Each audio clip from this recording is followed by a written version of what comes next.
All right, everyone, welcome. Happy Monday.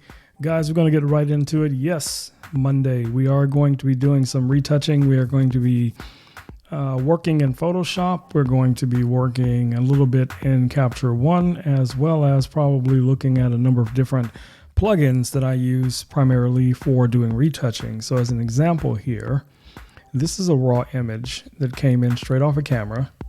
And you can see here, I did a little bit of dodging and burning, a little bit of frequency separation. You can see how much we cleaned the skin up.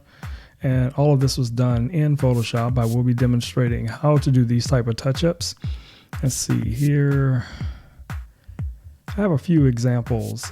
Like here's another image that I started off with, and I think this is the edited version of it. So that's what we're going to be doing a little bit later in the live today. But starting off, as always here on Amazon, we start off with our carousel. So that's what we're going to start with today. So since we're already talking about Photoshop, there is a subscription service that you can, here on Amazon, you can sign up for Photoshop. I have it in the carousel. I think it's $19.99 per month, but that gives you Photoshop as well as Lightroom. Okay, so you're able to do a lot of what you guys see me doing here in Capture One. You could do a lot of these same things in Lightroom as well. Now I lean more toward Capture One because that's software that I use, and because I shoot Sony. Still to this date, I don't believe that you can capture real-time tethering in Lightroom if you're using a Sony camera, but you can do that for sure using a Sony camera directly into Capture One. So it has its own little designated panel here for connecting your cameras and taking your photos, seeing them come in real time. Now everything that you see here, these are images that were taken time ago, so these are not something that was captured real time. So like you see here where it's showing that there's some overexposure in this image, and that's something that you would be able to correct real time, because you would see this show up on your screen on your computer or whatever you're using, and you would be able to go in and just make some adjustments. So maybe it's just going to be in the highlights. You just want to roll the highlights back a little bit just to make sure you're not blowing out any of those important details. So yes, being able to capture these images real time is a crucial tool that most photographers, especially if you're shooting editorial or fashion, or you're shooting makeup campaigns, product photography, things like that. Yes, this is a must-have. So going back over to Photoshop really quick here. So today we're going to be looking at some different things that I use in Photoshop, including some panels. For you guys, if you're very, very new to Photoshop and you would like me to do a live where I go through and describe all the different tabs, what the different things do here, that's over here to your left, what all these different tools are, how to utilize them, best practices, things like that, how to install actions, or to, just set your Photoshop up. Because most Photoshop, when you get Photoshop, you have workspaces that are already designated. I have a couple of custom workspaces that I set up for myself, like the one that you see here. But if I was using traditionally photography, and I was using the workspace that was set up by Photoshop, it would look something like this. Now I can go back to my custom workspace, and that'll bring everything back to what you guys just saw a few moments ago.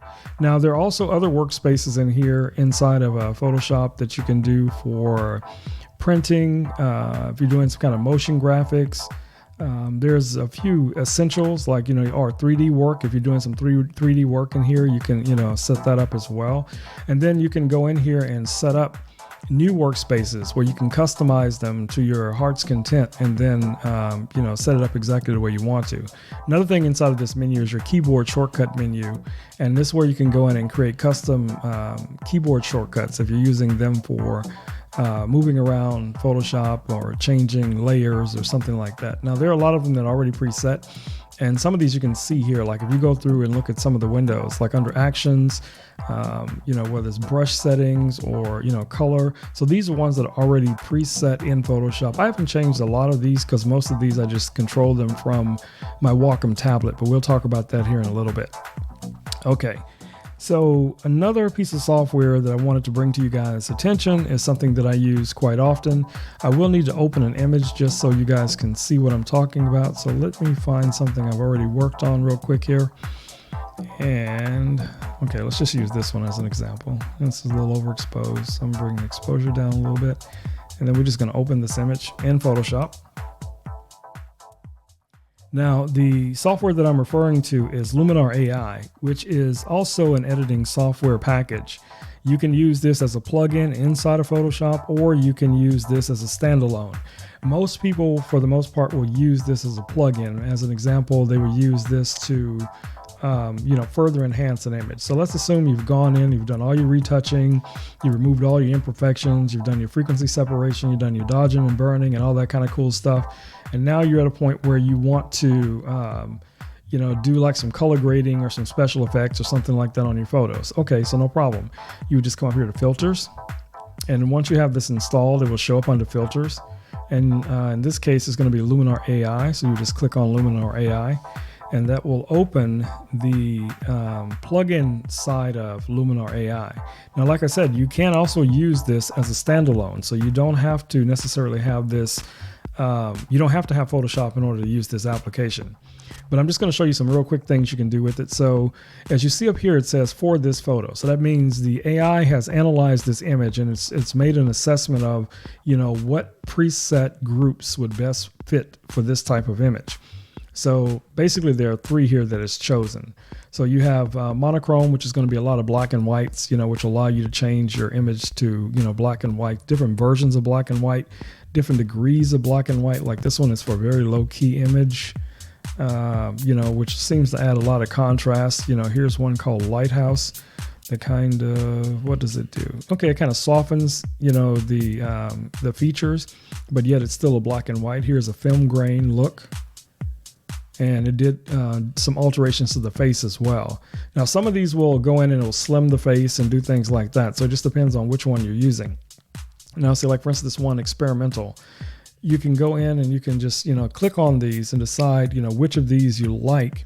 And if you find something that you like and you may think, okay, well, that's just a way too much, you can come down here and then roll off some of it, to kind of roll it back. But the other advantage to this software is that it does have a lot of tools under the edit tab that are very similar to things that you can do in Photoshop, and some things that you can do in Photoshop, but it's not very easy to do, starting out. So, you have your lighting adjustments. So you can go in and do, lighting, you can do structure, color corrections, you can do black and white effects. You can adjust your detail, your denoising. You have landscape presets here that you can go in and do some denoising and change the color temperature, things like that. So it just depends on what it is that you're into. Now, from my perspective, if I was using this application, for a lot of the stuff that I do, almost everything that I'm going to be doing here is going to be under the portrait. So it's going to be, doing bokeh, or simulated bokeh. Working with the face, adding maybe a little bit of more light to the face or something like that. You also have a face slimming effect here that you can use. You can click on eyes. You can change the color of eyes. You can change the, you can whiten the eyes. You can enhance the eyes. There's just so many different things you can do with this software. It's just amazing. And let's see, body, you can't see much for a body here, but you could do some body reshaping here where you could slim the body a little bit or flatten the abs if you wanted to do something like that. And then you have some other lighting effects here, like for high key and things like that. So that's a pretty cool we've just barely touched on what you can do in this application, but I just wanted to make it available to you guys, because a lot of guys starting out, or girls starting out in photography, they will say, the Photoshop is overwhelming. They just want something that's really simple that they can bring all of their images in. And yes, you can batch images. You could bring in, one image, or you could bring in 50 images, and then you could edit one and then apply all of those presets to all of the others by just syncing those images, So we're not going to save this. So we're just going to hit cancel. Yes, I want to cancel. Okay. So the other application that's in my carousel, out of the three applications that's in my carousel, is again Capture One. Now I'm using Capture 122, Capture 122. Yeah, that's it. So like Lightroom, you have a lot of control here inside of Capture One. You can adjust your colors, your hue, your black and white. You can it's a ton of things that you can do within Capture One. Now I'm not going to say Capture One is a drag and drop type of solution, because it really isn't. It took me a long time to get a very good understanding of how to use this software, and I still think to this day I find new things that I learn every time I use this software. So this will have somewhat of a learning curve. If I was going to rank this from like 1 to 10, I would put this somewhere up in the 8 range, maybe 8.5, because it does take a little bit of time to get really efficient at using the software. But one of the other cool things that they have is they have a learning center. So you can click here on learning, and you can go and watch different videos that will show you how to use all of these different tabs, how to set up, your camera, how to adjust your lighting, how to do, like in my case, capture, tether capture, stuff like that. So the software is designed with photographers in mind, and also designed with education in mind. So it does a really good job of both, educating the photographer or the graphics person on how to use the software, as well as providing a whole lot of tools that most people, even if you don't think you will need them in the beginning, you will grow into these tools. Trust me, you will. I find myself using more and more of the features in Capture One before I even get to Photoshop, far more than I think I did when I was using Lightroom or any other application for tethering or something like that. But it is a little bit expensive, but trust me, it is definitely worth the investment. I do believe they also have a subscription service, so that's something you guys can also look into. But the amount that's listed here in the carousel, $219, that's a license. That means you own it. You don't have to pay for it on a monthly basis. You don't have to worry about a yearly subscriptions or anything like that. You own that version of it. And usually that'll come with, a couple of updates, once you purchase the software.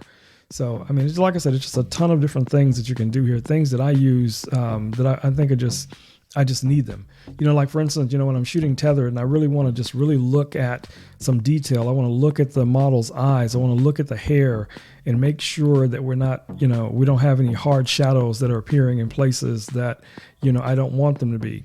As well as making sure that I'm shooting at the right f-stop, that I'm getting enough sharpness from, say, the tip of the nose all the way to the back of the head. So in most cases, when I'm shooting this type of photography, I will be shooting somewhere in the range of f8 all the way up to about f11, depending on the situation and how detailed the content needs to be. But in most cases, when you're dealing with models, you're dealing with fashion, you're dealing with editorial, stuff like this, especially when you're dealing with makeup and wanting to capture the details, you're going to be shooting at really high f-stops. Like this one was shot at f10, as to give you an example. So this was shot at ISO of 100 at a shutter speed of 1/25 of a second, and an f10 was the aperture for this capture. And you can see here it gave us really sharp details. I mean, you can see all the details as far as all of our pores. You can see small hairs and things like that. You can even come down here on her chin and you can see like little hairs on her chin. And I'll show you guys simple ways that you can remove that if that is something that you want to do. All of us have hair on our face, on our bodies. We are mammals. But in some situations, they don't want that in the image. So you have to go in and then do that retouching. So as you can see here, this one's slightly overexposed. So I could just come in here into my highlights and I could just roll this off and maybe adjust the exposure just a touch. And that'll get rid of the majority of it. Now you gotta remember, her skin is wet, so there's gonna be some highlights there regardless of what you do, because the light is gonna be reflected off of those wet surfaces. And that's something that sometimes is very difficult to control in studio, if you're trying to do some type of creative application or something like this. All right, guys, so we're gonna move along. Now, another thing that I think you guys are gonna really be interested in, I use, all different types of cameras, and one of my favorite cameras to use is, sorry about that, guys, is action cameras. And the reason why is because they're rugged. You can knock them around and 99% of the time they're going to survive. So when I'm looking to shoot editorial, or I'm shooting some behind the scenes stuff, I will normally have one of these action cameras on set almost every time, so even as far back as, this is the Hero 5, I think it is. And then I think I still have one of the older ones, the Hero Session, somewhere around here. Yeah, here it is. So this is a Hero Session. They don't make this anymore, but this is a very compact little camera, and it shoots in 4K. And let me tell you guys, I have loved having this, being able to put this in little small crevices, and just being able to get really high quality wide angle shots from this little camera. It's paid for itself, a million times over. So, but this year we upgraded to the Hero 10. So in order to get the best out of this camera, first thing you look at, which package do you want to order? Okay. So some of these deals right now, like the one that I have listed in the carousel, comes with an additional battery. It comes with a mount, and it comes with, what I can tell here, an SD card and a few other accessories. Now, the one that I purchased came with this little mini tripod. It also came with the magnetic clamp. So I got that. So what else did it come with? Did it come with anything else? I can't remember. Where's the box? Let me find the box. Okay, so here's the box. So everything that came with it was, I'll show you guys here. Let me get it in. There we go. So it came with the little mini tripod. It came with the buckle mount. It came with the magnetic grip, a little clamp, and then of course it came with the additional battery. So it just really depends on, which of the packages you go with. And there's quite a few here on Amazon. I picked a really simple one that I thought, most of you guys might be interested in starting out. Now, for me as a photographer, a lot of times when I'm shooting, even if I'm shooting weddings or corporate events or something like that, a little small camera like this that can shoot in 4K is just amazing to be able to just stick this thing anywhere. But the new GoPros, the GoPro Hero 9 and GoPro Hero 10, both shoot in 5K. And this camera specifically shoots in 5.3K. Up to 60 frames a second. So that means you can shoot in 5K and also be able to slow this footage down for, a little bit of slow motion if you wanted to do something like that. It's there. And you can also shoot in 24 frames a second, which is perfect for that cinematic look, which most likely is what we're going to be shooting on our other cameras. In my case, I shoot Sony. So if I'm shooting on my Sony a7 III, a7R III, or A1, whatever the case it may be, I'm going to most likely be shooting a lot of my footage in 24 frames a second, unless I have a necessity or a need for something with a higher frame rate, because I want to capture, and be able to use some slow motion in that. All right, so I'm going to show you guys really simply here with a couple of items exactly how I set this GoPro up. And one of the main items in order to get everything set up is, do I even have it in the carousel? I probably don't. So now I need to add it. Okay, so let me add this real quick. And this is the GP. Let's see, which one is this cage? I think it's it's the G9. That's right.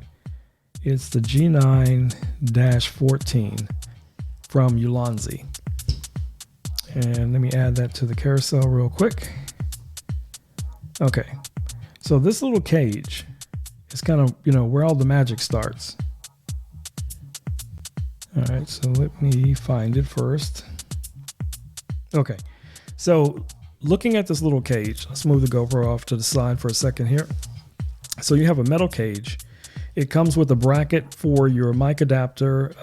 It comes with an additional cold shoe here on the top, another cold shoe here on the side, and the cold shoes are usually used to attach other accessories. It also has the magnetic feet, just like the GoPro does underneath. So all of your GoPros will have these little magnetic feet, so that you can attach them to different accessories. Well, this has it already built in, and it also has a port for a quarter 20. So that means you can connect this to a regular to a regular tripod if you need to, in order to, use this or mount this. So I think that's pretty cool. You get all of these little things in this one little cage, and it's marginal. So like here we have the microphone adapter, and this can just come off. So you can just take the little microphone adapter off, and then you're just left with the cage itself. So if you wanted to run and gun and you didn't need a microphone adapter, for instance, and you just wanted, something rugged to protect your GoPro, this would be ideal. Now, if you're going to be adding a microphone or something like that, trust me, you're going to need this component, because you're going to need to connect the GoPro microphone adapter. But just starting out, let's just open this cage up. So as you see here on my GoPro, I've already removed the door. So in order to mount this inside of this cage, you have to remove the door that comes with your GoPro, and you just lift that up and it just pops right off, okay? And then with this cage, you have to open both doors in order to get it to go in. And then you can just slide your GoPro in like so. Close that cage. Close the back door. And for the most part, you're ready to rock, okay? So this little adapter here, that's the next thing that you're going to be looking at. So it's this adapter. So in order to get your microphone to connect to this, you're going to use this adapter. Then you will need the microphone adapter that is supplied by GoPro. There's nothing else that will allow you to connect to a microphone. Everybody's tried it. I've tried it. A number of different people have, tried to come up with different solutions, and they just don't work. Okay. So you're definitely going to need this microphone adapter in order to connect your audio. So simply enough, you would just place the microphone adapter. First, you loosen this little screw here on the top. You can see that right there. We're just going to loosen that up. Then you can just slide the microphone adapter inside like so. We're just going to tighten it down. Then you can just plug this in. Okay. Now this microphone adapter is connected to your GoPro. And that's what you need, in the first stages to be able to connect your audio into the GoPro itself. So most microphones at this point that can be mounted into a cold shoe will work. So if you have like a Rode microphone, or one of the Deities or one of the other microphones that mount in a cold shoe, you would just mount that here in the cold shoe and then plug it into the microphone adapter. Now in my case, I'm using the Rode Wireless Go's. So what they allow me to do is to connect these two little devices here to my microphone, to my GoPro, or an action camera, any camera, realistically, because I've used these on all my different cameras. So the version 1 that I have here comes with two components. It comes with a transmitter and it comes with a receiver. And if you see, one of these has like the little dead cat on here, and I can just pop that off. What that is just, to, adjust, protect you from wind noise and stuff like that. But as you can see here, it has a microphone built in. And this is the microphone itself right here. But you can also plug in a lavalier mic if you wanted to connect a lavalier mic to this unit, and just clip this on your belt, and then run the lavalier through your shirt or blouse or something like that if you didn't want something this large, maybe hanging off of your shirt. But this is the microphone unit itself. So this component here is the transmitter. So as you look around it, the only plug that's here is the plug that you would connect to your camera, and a USB that you could use to charge. But you also have a couple buttons here which you can adjust the volume, input to this, and also to sync this and connect it to the other one. Now, I've never had a problem with these not connecting. Usually the minute I turn these on, they automatically connect, and I'll show you what I mean here. So I'm just going to turn on the transmitter, and I press it. So you press and hold. And then our transmitter is on. Or should I say no, the receiver is on. And then here's the microphone. You do basically the same thing. You just press and hold. you're going to see these two little blue lights come on.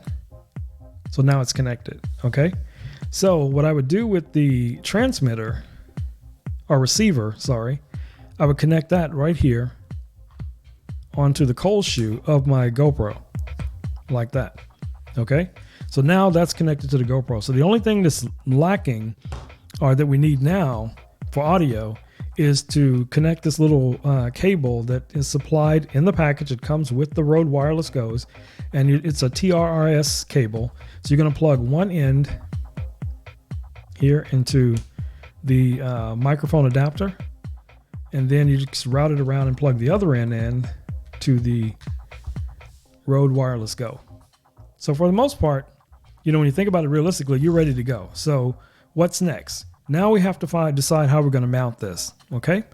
So I'm going through all these different steps with you guys, showing you exactly how I set up a action camera to be able to use it on location, also to be able to capture high quality audio at the same time, right? So that's our GoPro. We're just going to push that off to the side for a second, just so I can show you this other item. And here's our other microphone. We're just going to move that off to the side, and that little dead cat. Okay. So here's another item that I've shown you guys a couple of times, and I think this is probably one of my favorite items that I purchased in 2021, and I'm promoting it again in 2022 because this is just, you know, it's amazing. So what we have here is a little system from Ulanzi, and it comes in a little box like this. Okay. And on the box, it shows you exactly what you get. You get these 3 plates, and they're all magnetic, and you can use them for a number of different things, which I will demonstrate for you guys here, but I just want you to see what the box looks like. It's a very simple little box, and this is a GP16 if you're looking this up, but I also have it down in the carousel right now. It is $29.95. Okay, so if you purchase it, you get all 3 of these items here. Okay, so we can take these apart. Okay, they're magnetic, and they are very, very strong. Okay, so you get these 3 pieces, and it's kind of hard to keep them on your desk because the magnets will push them apart. Okay, so you get basically these 3 pieces, and the way I use them is that this one right here is a lanyard, and we'll talk about that in a minute. So let's just move on and get to the first part. So here's the one that you would connect, say, to your GoPro as an example. So we're going to take our GoPro, and we're going to open the little feet here at the bottom. So now we see that. And then we're going to take the cage, this bracket, and we're just going to connect it. And as you can see, the GoPro just sits, flush in it. Now remember, we also have that cable, from the Rode. So what I do with that is I just run that. Let me unplug it real quick. So I just run that underneath, kind of like this, and then I bring it up and then plug it back in. So now it's out of the way. Okay. So the only thing this is missing now is a screw. So I just take any one of the GoPro type, mounting screws, and I can just line this up and lock this down. Okay. So there we go. So now we have the GoPro in the Ulanzi cage. We have the mic adapter. We have the Rode Wireless Go. We also have now this little magnetic mounting system. And what I like about this system is I can use this as a standalone and kind of use it like a little mini tripod. If you want to think about it like the little tabletop tripod, because it will sit upright. But remember, these 4 little components here on the back, 1, 2, 3, 4, these are all magnets. Okay. And what that allows you to do is to magnetize this to anything. Obviously that's metal. So we know how magnets work. Let me get that lined up the way I want it. Okay. So what that means is I could take this and I could connect this to a wall or to a pole or anything that, a magnet would normally attach itself to. I can now attach this entire GoPro rig to that. And I have a wireless microphone on top of it, so I can walk away from it up to about 300 feet. Okay. So here's the other component that comes with it. So this little bracket allows you to now take this bracket and connect it to other things. So for instance, if you wanted to connect it to, say for instance, one of these little mini tripods, You just take that like so, connect it. Now it's on your little mini tripod. Let's just throw a screw in there so it won't be moving around. Okay, we're gonna lock that down. It's pretty tight. That's good enough. Okay, so here's our little mini tripod, and here's our GoPro. So now let's say I want to connect the two. I can take my mini tripod, boom.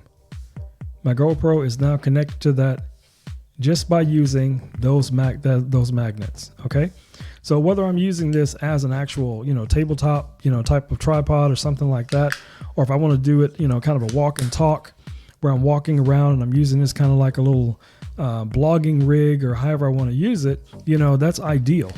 So again, like I said, this is an item, the Super Snap magnetic mounting system. I'm a big fan of these. I think I'm going to get more of these so I can just have them already attached to other things that I use them for. And I've done a couple of lives where I've shown you guys how I've used these to connect my GoPros to my helmet and stuff like that. All right, so let's take this off real quick. And let's talk about this component right here. So this is another component that comes in the box. And as you can see, there's a little lanyard, okay?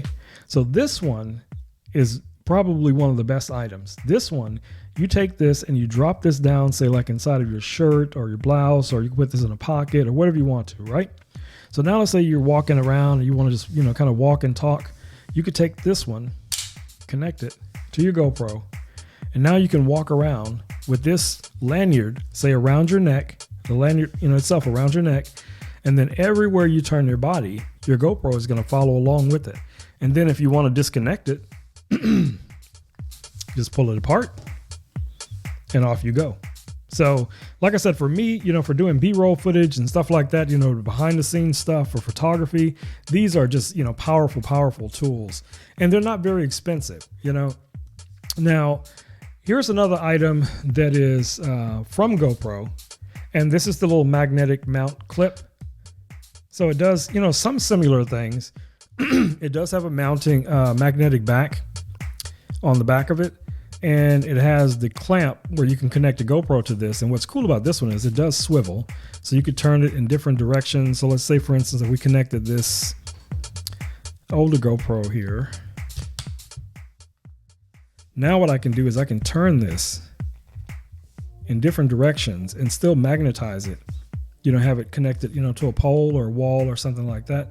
Or I could just clip it onto something. So I could clip this onto a desk, and I'd be able to, just lock this in place and then get, footage that way.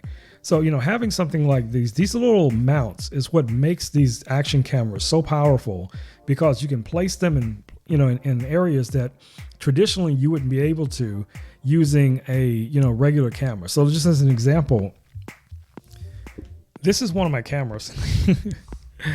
Let me zoom out a little bit so you guys can see this a little bit better.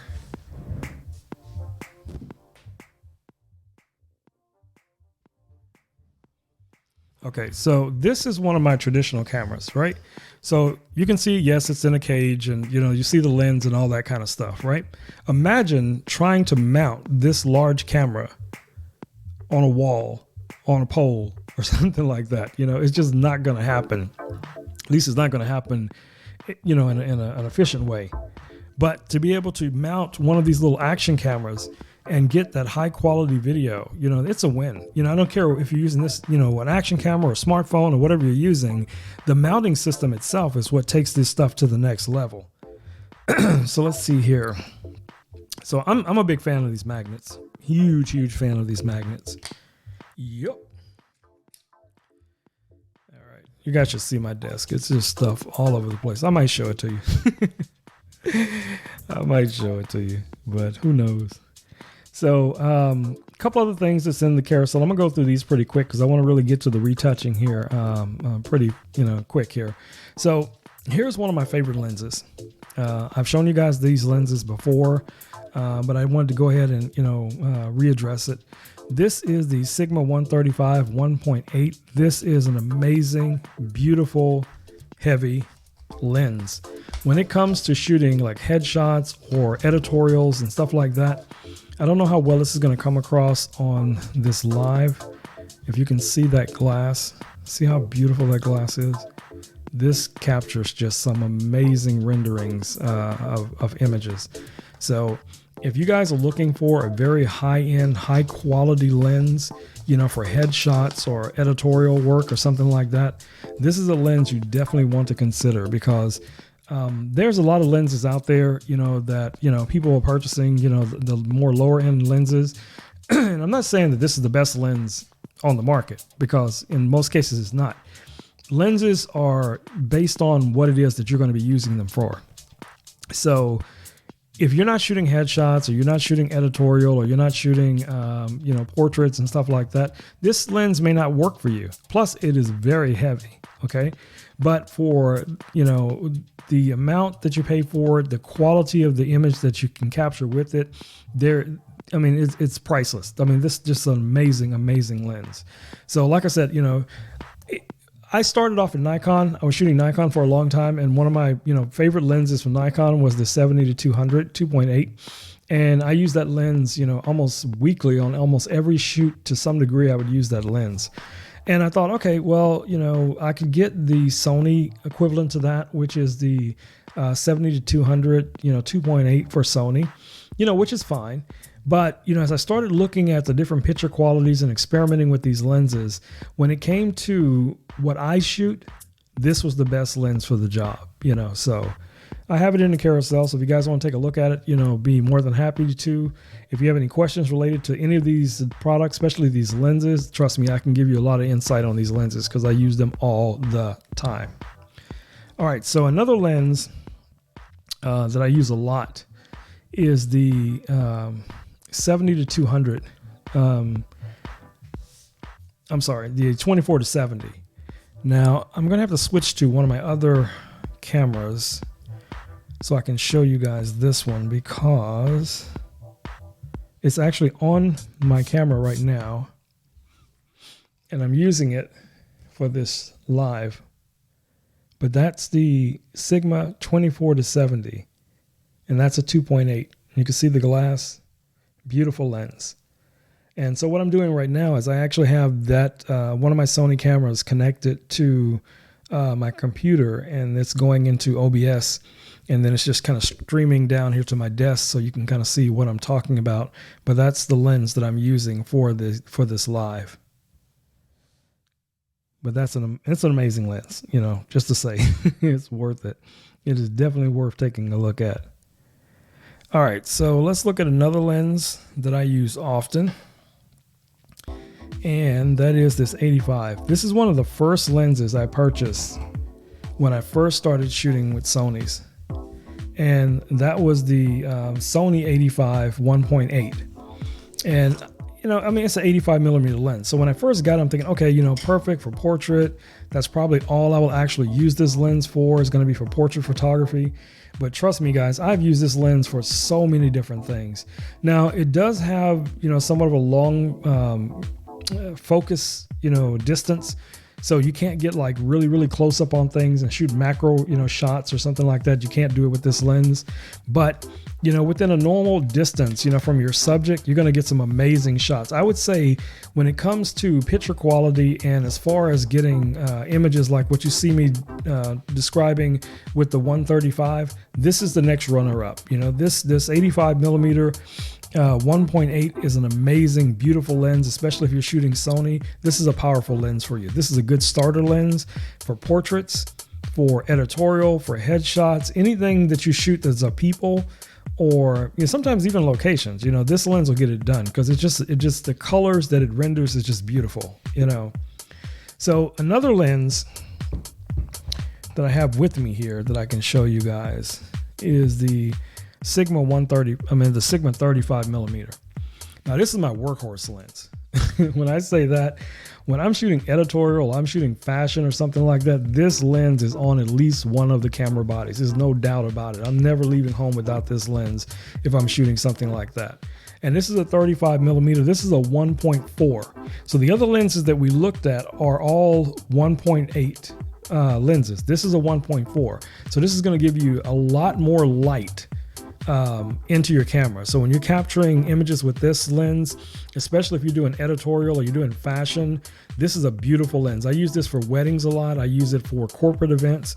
And because its focal distance is a little bit closer than the 85, I can get in pretty close with this lens. You know, I've been able to get, I'm not gonna say it's macro, but it's macro adjacent. You know, I can get pretty close to a lot of objects with this lens, and I'm happy with the, you know, everything that I've been able to capture with it. So, and especially for,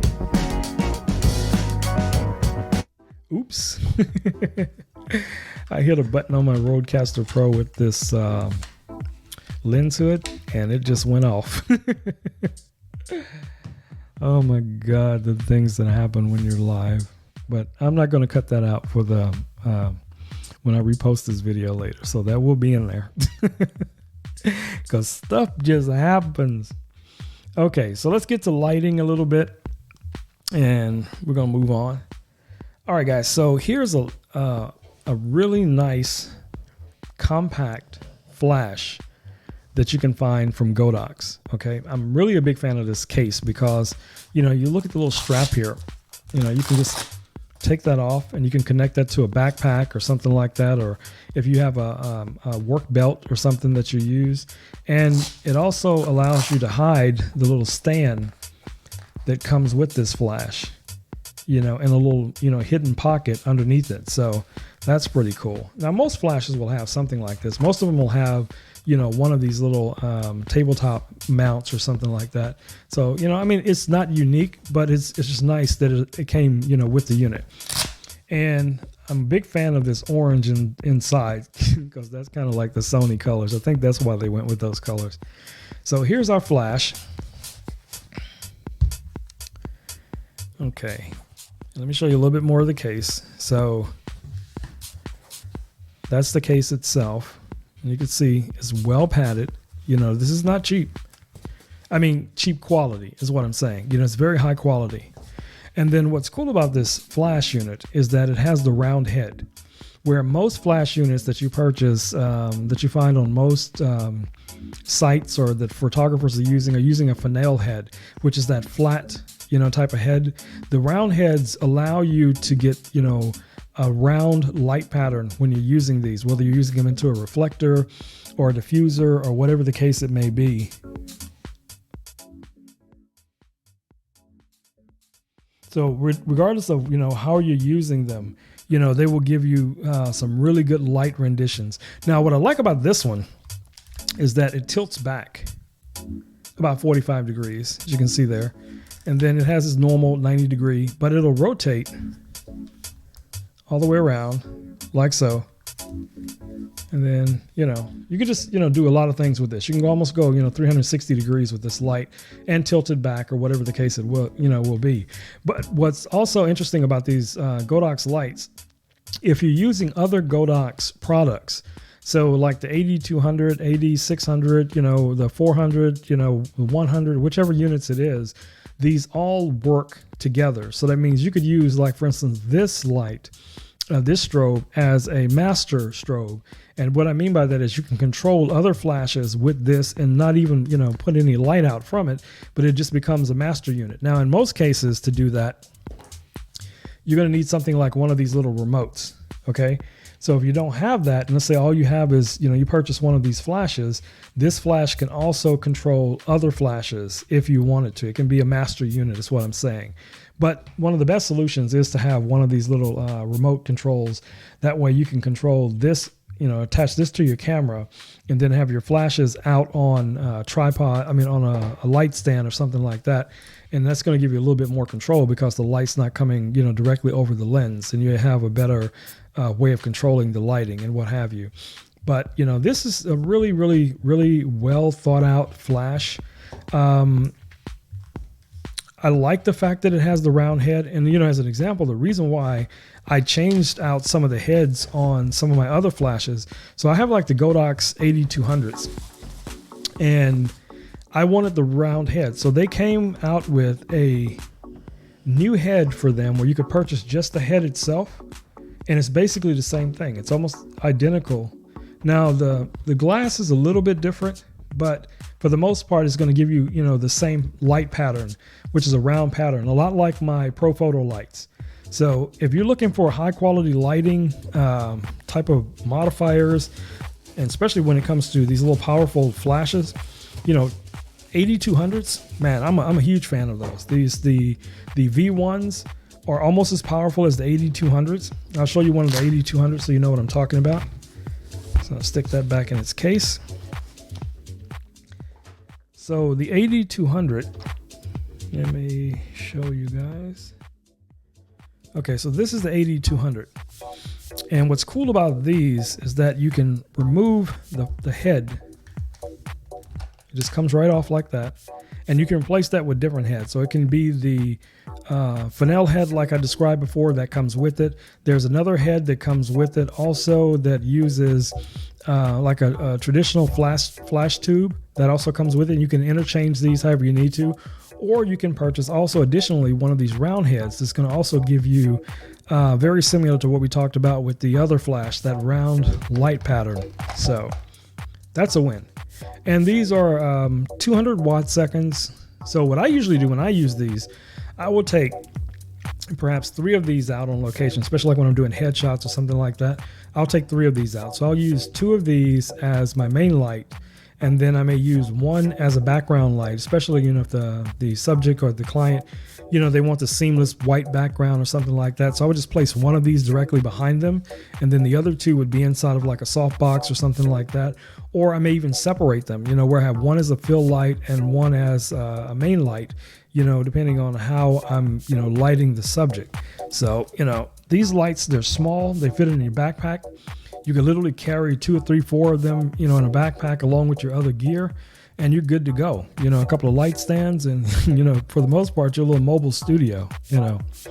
All right, so there's a few other things in here that, you know, I may go over a little bit later because we're almost an hour into this and we still haven't gotten to any of the retouching. So what we're gonna do now is we're gonna jump over to my normal screen and we're gonna go back to Capture One. Now, I am using a Wacom tablet, and I want to be able to show you guys exactly what I'm doing on the tablet.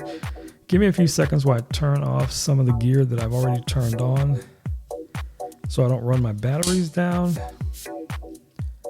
So I'm turning the Rode wireless goes off.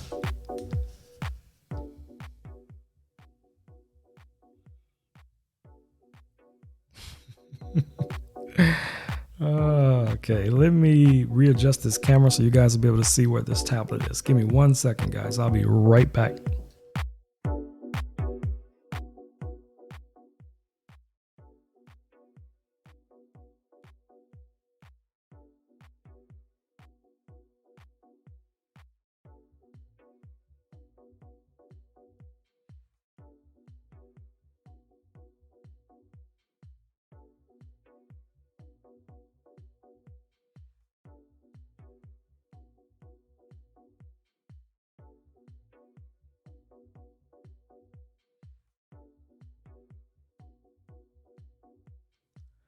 All right, so that's the view of my desk, but I'm not going to be showing you guys my desk. I just want you to see how I have everything set up. So I have a keyboard here in front. I have the Wacom Tablet directly in front of the keyboard. Then I have the MacBook, and then I have the Rode Caster Pro that's here off to the side. So I can always reach up and do some little sound effects or, you know, adjust my microphone or whatever I want to do there. But anyway, so we're going to be working with the Wacom Tablet. So I'll switch back over. Okay, so here we are. We're back. We are back in Capture One. So we're going to pick one of these images after I get my glasses set again.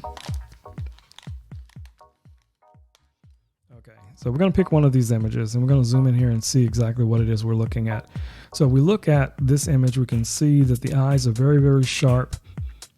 You can see every detail in the follicles of the hair. Now, like I said, I'm not a fan of, you know, where there's a lot of, you know, the reflections in the skin, but I could always crop this where we're just showing the face and we're not really focused on the rest of the body. So let's do that. So we're just going to bring this in maybe about there. Okay. So if you're watching along, I'm doing pretty much everything using the Wacom tablet to control almost everything that I do here, right? So now I want to take this image. Let me check the exposure. Histogram doesn't look bad. Okay. So now I just want to right click on this image and I want to edit this in Photoshop and give it a second. Okay. So now we're going to zoom in, check our details. We're in Camera Raw. This is also built into Photoshop. So you can see your histogram up here. You can kind of see where your colors and everything are falling. So I'm just going to bring the exposure down just a touch. And then I'm going to go ahead and open this image. This is a 24 megapixel image. Give it a second. Okay. So now we have our image in Photoshop. So usually what I do here is I zoom in and I take a look at exactly what it is I want to address. So if I want to make something, I look for the areas that I know I'm going to be working on. So one of the cool things that you can do here with your Wacom tablet is that you can just use the pen to right click or whatever you want to, right? So if you're new to Wacom tablets, when you install the Wacom tablet, you get this Wacom Desktop Center. And what it allows you to do is connect your device to your laptop or your desktop or whatever. And then once it's connected, now you can go in and you can adjust all of the different things like the touch wheel, the pen settings, the express keys. So like say for instance, we're going to be in Photoshop, working in Photoshop. So I can go in and set up all of these express keys that you see along here where I'm touching along the front of the Wacom tablet to do different things, like things that I frequently use, and I have those set up, primarily for Photoshop. So you just select Photoshop and then you could go in and then customize all of the keys to only work a certain way in Photoshop.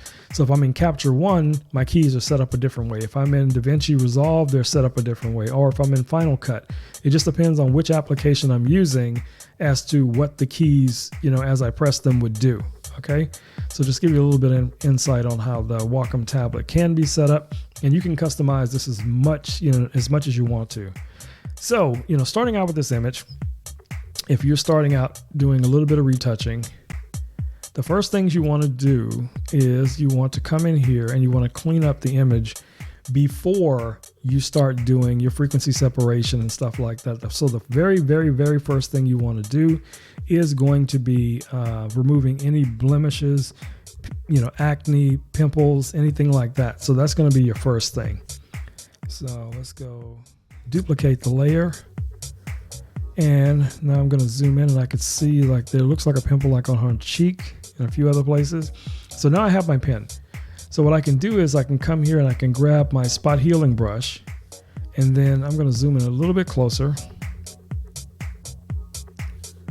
and grab the spot healing brush again. And then I can just literally just go in here and just start correcting all of these little imperfections with nothing more than the spot healing brush. Wherever I see there's acne or a pimple or, something that I know I don't want to be in the final image, including like flyaway hairs.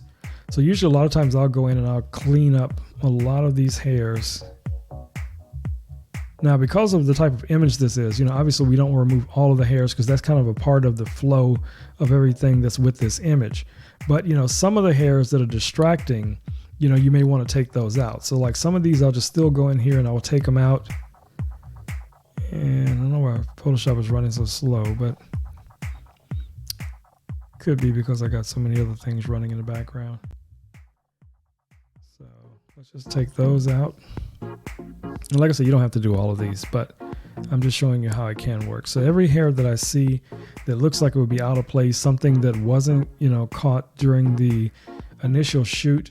And this is one of the other advantages to using something like Capture One when you're shooting tethered, because you can look at the image real time and you can see all of these details because you have a really high quality version of the image coming into your computer, and you can assess if there's something that needs to be adjusted, before you go too far. So like here on her, now these are makeup issues. say that the makeup wasn't, 100% for the lighting or whatever. But, we also take into consideration that we know we can come in and retouch this stuff. So a lot of times we don't focus too heavily on that, where you have a makeup artist working, for 4 hours trying to do makeup that you could touch up, in just a few minutes in Photoshop or something like that. So you want to make their job as easy as possible, because most makeup artists who work with photographers, they are very good at what they do, and they know what they can get away with that the photographer or the retoucher can go in and correct, relatively easily. So it's not going to be a huge problem for them, because in most cases you're going to be retouching your images, to some degree anyway. So all I'm doing here is just going in. I'm just taking out these little flyaway hairs. I'm not going to take them all out, but I'm just showing you. So like right here in this area, there's a bunch of hairs, but I want the structure of the hair to stay the same. So first thing I'm going to do is I'm just going to try to remove the outer line of these hairs, because I don't want them, but I do want this curved wave to stay there. So I'm just going in, take those out. So you guys get the idea. So you could do this, throughout the entire portrait if you wanted to. You can do this as granular as you want to, go in and spend a lot of time. So like you got some flyaways here, like say for instance up here in your dark areas. So under your spot healing brush, up here under modes, you have replace, multiply, screen, darken, lighten, and so on. So if you click on darken and you're working in a dark area, it'll usually try and remove the image, the object that you're, trying to clone out really well. But don't forget to set that back if that's what you're using it for. So I'm going to set that back to normal, just to show you. And this is built into Photoshop. So, there's nothing special that we're doing here that anyone else can't do that has a version of Photoshop. Okay, so let's say we got all of our little, imperfections. So the next thing you can do is just flatten the image, if you want to, or you can just kind of roll forward from there. So I'm just going to flatten this image. Now, I have a couple of options here. I can run some of the actions that I already have, or I could run one of the panels that I have installed here in Photoshop. So you're able to buy or sometimes find additional panels that you can use to speed up your workflow. And basically all these panels are doing is they're just remote controls, if you want to think about it from that perspective. So, for different actions that we would normally have over here in our action panel, for like frequency separation or dodging and burning, or, whatever it would be. A lot of those same tools are right here in one of these panels, and you can have multiple panels. Like I have one for makeup as an example, that I use for touching up makeup or even replacing makeup. And then I have, one that's a similar panel to what we're using right here that does a lot of the same things, frequency separation, dodging and burning. In future lives, I will spend a lot of time going very, very deep into these. But let's say for right now, the first thing we want to do is we want to do our frequency separation. So in this panel, it has three choices here. You have full body, medium body, and then headshot. So we're going to say this is probably like a headshot. So we're just going to click on where it says headshot, and it's going to run the action that is associated with that.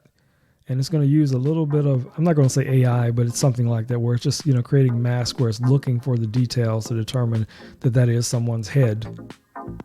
Okay, so give it a second.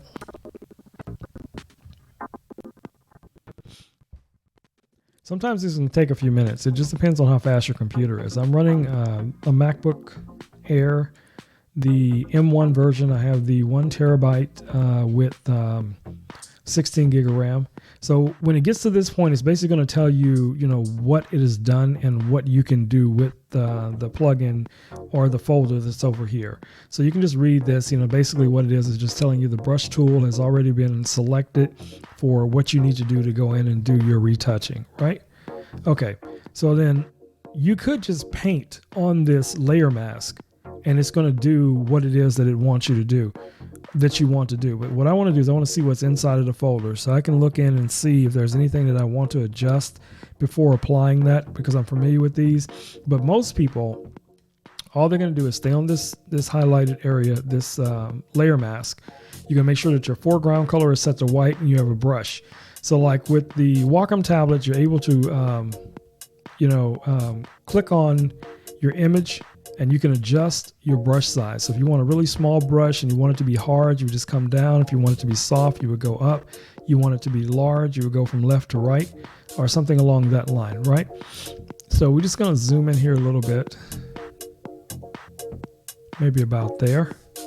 And then we're going to grab this paintbrush and we're just going to start painting. I'll make this brush smaller. And we're just going to start painting over the skin really quickly. And you can already see how it's softening the skin. And what the tablet gives you is that control of being able to use a pen to go in and, control exactly where you're applying this. There we go. And I mean, I'm not going to go too far with this. I just want to show you guys that it's very simple with a lot of these plugins. So I'm painting on the shadows separately, the highlights separately. And I'm just kind of going over the skin just to smooth everything out. Like sometimes you need everything, so everything kind of finished starting out. And I think we got pretty much everything. So no, we missed that area. Now what you can do to see where you painted, you see we have our layer mask here, right? So you hold down your Option key and just click on it. And what that's going to do is going to show you everywhere that you painted and all the places that you possibly missed, right? So I could, just paint over the entire, facial structure. But what I was looking for is where I was seeing problems. And I may wanted to maybe paint it a little bit more there, maybe a little bit more here, because it shows me where I didn't paint that hard, where I painted relatively lightly, right? So maybe there. Okay. Then to go back, just hold down your Option key and click on it again, and it'll take you back. So if you want to see the before and after, you can just turn the effect off and back on, off and back on. And then we can zoom in here a little bit and look at the skin. Let's get closer and turn that off. And then back on. Right. So that really blurred out the skin, but to me, that's way too much. So what I would do is still bring that down to, I don't know, maybe about 50%, somewhere in there, because I still want, the pores and detail to be seen in the image. My goal is to retouch images where they don't look like a lot of retouching has been done. So I'm just going in trying to remove pimples, scars, anything that you don't want to be in the final image. That's this stage of it, So normally I would be doing this in frequency separation, but I think it's really cool. I wanted to show you guys these panels. So, because some people were asking me, is there an easier way to do this than what I was showing with, the way I'm doing frequency separation and dodging and burning. So yes, there's a much easier way to do it. If you want to go purchase one of these panels after you install and get your Photoshop set up, you can do it this way. Okay, so let's say we're happy with this. Let's look at this in full screen. And we say, okay, that's great. Everything is good in this. So at this point, you have an option. You could just flatten the image, or you could just keep going. So I'm just going to go ahead and flatten the image instead of creating a stamp layer. But you could, let's just go back and I'll show you what that is. So let's go back. Okay, so now we go back to where we see the folder and everything here. So if we wanted to create another layer to keep moving forward, there's a button right here that says merge up, which basically is going to create a stamp layer. Now on your computer or on your keyboard, on a Mac, it's the Shift Option Command E will do basically the same thing. But what it's going to do is going to create a new version of the image, combining all of this stuff together and making one image. So we're just going to click on that. And that's going to give us our stamp layer. Okay, so that's the next layer up. So that way, if we needed to go back for some reason, we could go back to what was done in the folder and then move forward if we feel like something, wasn't done properly. All right, so let's go into our beauty tab here and we're going to do a little bit of dodging and burning. So there's a number of different ways you can do dodging and burning. You can do dodging and burning with color correction. You can do dodging and burning with just a gray layer. You can do dodging and burning with soft light. You can do it so many different ways you can do it. So I'm going to show you the easiest way to do it, and that's going to be dodging and burning with just a gray layer. So we're just going to click on where it says dodge and burn with gray layer.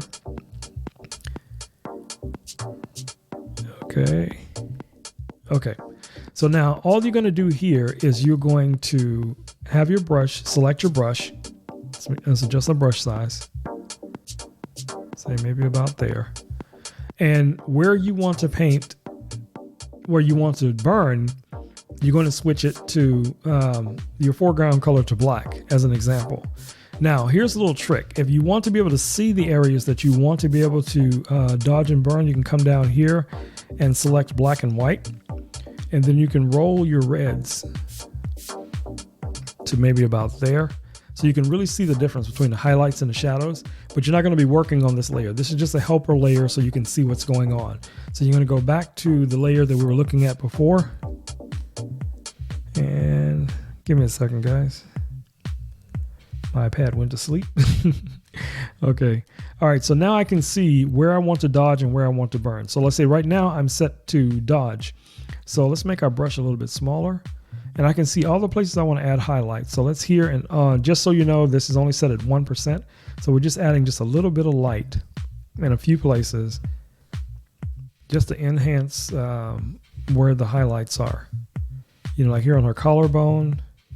And of course you can do, you know, more than just 1%, but this is just to get you a starting point. 1% is a good place to start because it doesn't seem so harsh. So now when I want to burn, I just hit my X button on my keyboard. Now I can go in and paint in all of the dark areas. And I'm only using, like I said, 1%. So like around here, the nose, collarbone, over here. I'm just, you know, picking different areas so you guys kind of have an idea of what I'm talking about. So I'm using the burn to enhance the shape. You know, because the frequency separation has a tendency to make things look a little bit flat. So that's where you're using your dodge and burn to bring back some of the detail. So if we turn off the black and white, and then we turn off the dodge and burn, and you can see it's not a lot, but it's just enough to give it a little bit more shape in the image. So let's say if we were happy with that, we don't really need this helper layer, so we could just delete that, you know, from the stack. And let's look at that again, before and after. So that's before the dodge and burn, and that's after the dodge and burn. Now, like I said, you could use, you know, a heavier touch if you want to, but usually I have my opacity set at 100 and I have my flow set at 1%. Now I know some other retouchers that will set their flow at, you know, 2% or 3%. You know, because they have a better control over exactly what it is they want to do. But, you know, like I said, guys, it's up to you as to how far you want to take these things. So, okay, so we're happy with our dodging and burning. So now we're going to create another stamp layer. We're just going to bring it up to the next level.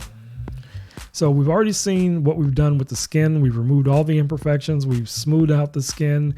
You know, we've done, and what I'm doing with the dodging and burning is because this is an image that would most likely be something for an editorial using for makeup or something like that. Now you can do additional dodging and burning where you can zoom in here and you can apply your dodge and burn, you know, exclusively to the makeup. You know, if you really want to make the makeup pop. So we could run our dodge and burn again, or we could do a different way, but let's just run it again because this is going to be applied to just a different area. So right now what we want to do is we want to burn. So let's hit our X key, and then we're just going to darken certain areas around the makeup just to give it a little bit more pop. And again, we're only working with 1%. So I'm just drawing out. So if I turn that off and then back on, off and back on. So you can see a little bit of what we did there. Now, like I said, there's a lot of things you can do here. You could go in, you could whiten her eyes, you could whiten her teeth. All of these things are also built into this panel. So, you know, since I mentioned whitening eyes and whitening teeth, so let's just run that. So here is our, where is it? I can't find it when I'm looking for it, but there's a teeth whitening. It may be under portrait. No, it's going to be under beauty. But there is a preset for, whitening eyes, and also for, of course, when I'm looking for it, I can't find it. Isn't that always the case? Now, I have my own actions that I usually use for something like that. But like I said, most of these panels will have something built into them, like, for adding smoky eye or lipstick, or I think this is for eyelashes, so you have all these different things that you can use from the panel. And there's just basically just a remote for the plugins that are nothing more than actions, just a bunch of, control commands that have already been programmed into this. But, usually for me, if I was doing a lot of makeup retouching or something like that, I would probably switch over to my other panel, which is the one I use actually for makeup. And that would be this one from, which is Makeup MAU Retouch version 1, which gives you a lot of the other, things like for lightening the eyes. This one it basically simulates what real makeup would be like. So, ladies, if you do makeup, it has almost everything you would normally have here for regular makeup, eyeshadow, eye drops. So like, for instance, the eye drops would be one that we would use. So we just click on where it says eye drops here, which is the same thing for lightening or whitening the white areas of the eyes. And it takes a few minutes for it to run because, this is a really large image and it's in Photoshop. So it's going to do a lot. So give it a second and then we should be able to close this panel. And we'll see that our folder's here, right?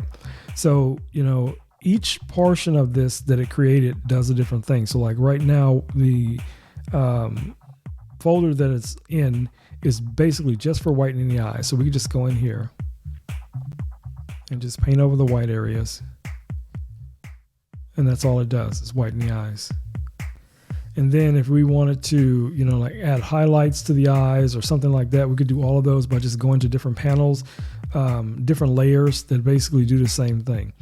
But, most of these, plugins, they're going to take a little bit of time. You're going to have to experiment with them. There's a ton of YouTube videos out there to show you guys exactly how to use these, what the best practices are and things like that. Or, like I said, I've already created actions like this that you guys can have for free. And if you once you install Photoshop, just hit me up on social media and I'd be more than happy to provide you guys with the actions, the link to where you can go and download these. Okay, so since we finished this image, what we are going to do is flatten it. And since we did talk about, what was it? Luminar Ai. So for instance, if we wanted to finish this image and say, okay, well, now everything is great. I like everything about this, but I still want to do a little bit more. Now I could take this image into Luminar Ai, for instance, and we could use that for, our final image that we want to put on social media, whatever it's going to be. So usually what I do is I'll show a version of the image that's unedited. Then I will show a version of the image that was just the basic edits.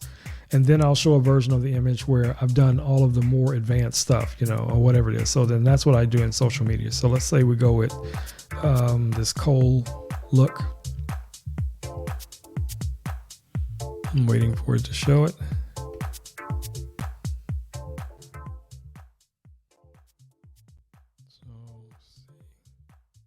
Yeah, so let's say we were going to go with something like that as an example.